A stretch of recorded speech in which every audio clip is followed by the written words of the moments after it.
Merit for Argentine, and the man there in the blue jacket is one of the best promoters in the business and manager, Tito Lectori, and he's handled a succession of really good fighters: Carlos Monzon, Santos Lacia, Juan Roldan. He doesn't handle mugs, but nobody's kidded themselves that this fellow's the best puncher in the world.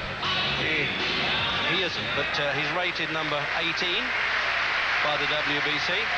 Although they don't always place so much reliance really on the number of ratings, it's who they fought really that matters in this business. And he's saying, well, he's used to travelling around the world like Tory, so this fellow won't suffer from any nerves. He's 29, but he didn't start boxing until he was almost 25. So waiting, of course, now for the entrance of Barry Mcguigan, who certainly is one of the greatest attractions that the fight game has had in many, many years. And the supporters have managed to find their way out here. At one time, we looked like fighting on the Isle of Dogs, but that was ruled out and changed here. And there you are. The fight fans have to have a sense of humour. It's not optional either, it's obligatory.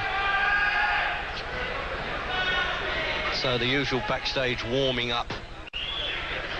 Boxers just want to do that one little thing to the glove, or just get the hand bandages tightened up, a little bit of nerve set in, but the crowd have spotted Mcguigan now coming back. He's had 2 fights since he made the inevitable comeback after losing the World Featherweight Championship in the blistering heat of Las Vegas. And now he's up at Super Feather, which is 9 stone 4 pounds against 9 stone at Feather. And he's in at 9.5 for this one. So that's the heaviest that Barry's weighed, and apparently he's very happy with the weight. And there we are, gets a bit of a guard of honour there, doesn't he, with the London Bobby. And trainer Jimmy Tibbs making sure that no too enthusiastic fan slaps him around the shoulders too much, and he does what Mcguigan calls tunnel vision. Gets the head down, concentrates on the job ahead. Because in this game, you know, nothing's easy, and when you're on the brink of a world championship, sometimes that can turn out to be the one that creates the most nerves. Jim, would that be so? Yeah, well, Barry's obviously come back. He feels he has something to prove, and the fact that he's been so nervous in his previous 2 comeback fights really shows how much he wants to please and how much he wants to prove himself again. This is a good opponent tonight. I don't think he's the power to seriously trouble Mcguigan, but he certainly has the talent and the ability to give him a lot of problems and possibly go a lot of rounds. So this should be a little cracker tonight. Just got a friendly wave there from Tito Lectori, having seen him a lot in America, and he put thumbs up as if to say he was confident his man, well, as Jim Watts is going to put up at least a good show. And there he is, the boyo himself,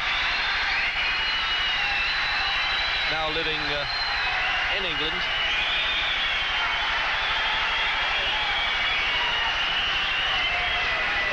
But he really does draw the fans in, and he's worked himself up to a fair old sweat by the look of it coming in the ring. And he's got the old Cockney think tank there of trainers, Ernie Fossey with his back there, former boxer, and Jimmy Tibbs, also boxed and now has his son as a pro. So the loosening up process. The referee is Larry O'Connell. Keeps reminding me he comes from Kent, although he boxed at Fitzroy Lodge underneath the arches at Lambeth. So here's Peter Dennis to introduce them. This is the main event in this Frank Warren promotion from Pickett's Lock Leisure Centre, sponsored by the Daily Star. The World Super Featherweight Title Eliminator Contest of 10 rounds, 3 minutes each round. Introducing and fighting out of the red corner, wearing blue trunks, with a record which includes 29 wins, 1 loss and 4 draws, the Super Featherweight Champion of Argentina from Jujuy, Argentina. Please welcome Julio Cesar Miranda.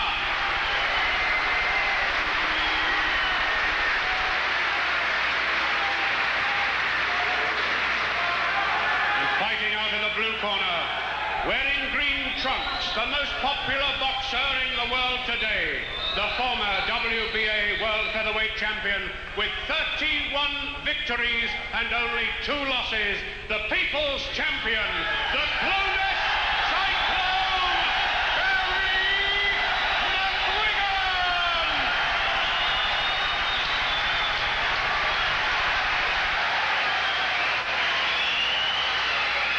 The weigh-in at 11 a.m. today, Miranda scaled 9 stone 4.5 pounds.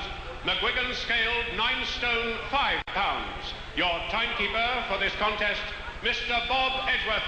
Your referee, Mr. Larry O'Connell. So we might just get a pick up of what the referee's saying here to them.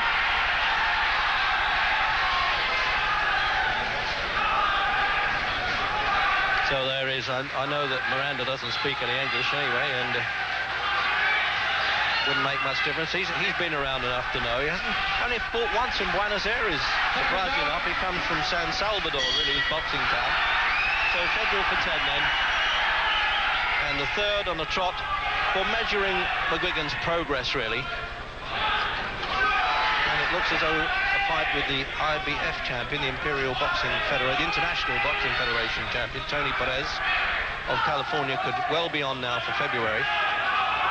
It was apparently a lot easier to make negotiations with Lopez people than it may have been for Azuma Nelson of Ghana, the WBC champion, but that match might be inevitable in the end.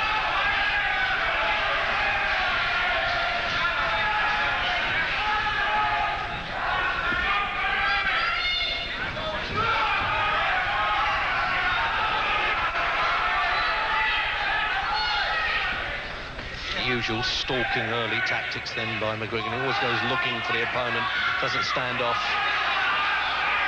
And he's had a video played to him of Miranda, obviously in a winning fight. He's a student of the game, Mcguigan. He knows about all the opponents, what they do and what they don't do. And it was as much as we know the blistering heat in the Nevada desert that defeated him as much as Steve Cruz, without taking any credit away from him.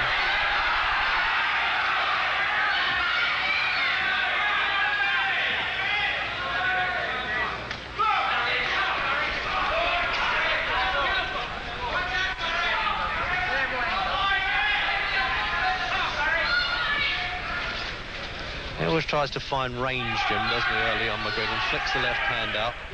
Yeah, he feels far more comfortable going forward, backing the opponent up, getting the full power into the punches. I'm surprised Miranda has made a few mistakes already. I expected him to be far more difficult to catch, but he's done a few silly things already. Left his chin really exposed, but Mcguigan hasn't warmed up yet and hasn't taken advantage of it.